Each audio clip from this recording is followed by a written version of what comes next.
પવન જોઈને ચોમાસા અંગે અંબાલાલ પટેલે સૌથી મોટી આગાહી કરી છે। જી હા, અંબાલાલ પટેલે આગાહી આપી છે કે આ વર્ષે કોઈ અલગ પ્રકારનું ચોમાસું આવી શકે છે। જી હા, આ વર્ષે માત્ર 8 થી 10 આની ચોમાસું રહેશે તેવી પણ અંબાલાલ પટેલે આગાહી આપી છે। અંબાલાલ પટેલે ઝી 24 કલાક પર ચોમાસાની આગાહી કરતા જણાવ્યું કે હવામાનનો વર્તારો કહે છે કે વરસાદ બન્યો નથી। અંબાલાલ પટેલે મધ્યમ ચોમાસાની આગાહી આપી છે।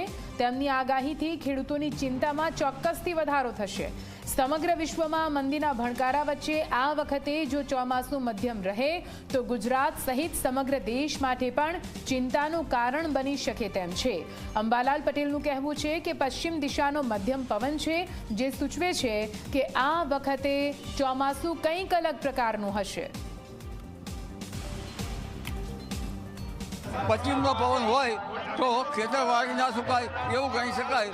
એટલે એકંદરે ચોમાસું 8 થી 10 આની જેવા ગણી શકાય, પરંતુ વરસાદ મેઘ ગર્ભા ત્યારે બરાબર બન્યો નથી। એટલે કોઈ અલગ પ્રકારનું ચોમાસું આવી શકે, અલગ પ્રકારનું ચોમાસું આવી શકે, અલગ પ્રકારનું ચોમાસું આવી શકે। પશ્ચિમનો પવન હોય તો ખેતરવાડી ના સુકાય એવું ગણી શકાય। એટલે એકંદરે ચોમાસું 8 થી 10 આની જેવા ગણી શકાય, પરંતુ વરસાદ મેઘ ગર્ભા ત્યારે બરાબર બન્યો નથી। એટલે કોઈ અલગ પ્રકારનું ચોમાસું આવી શકે, અલગ પ્રકારનું ચોમાસું આવી શકે, અલગ પ્રકારનું ચોમાસું આવી શકે।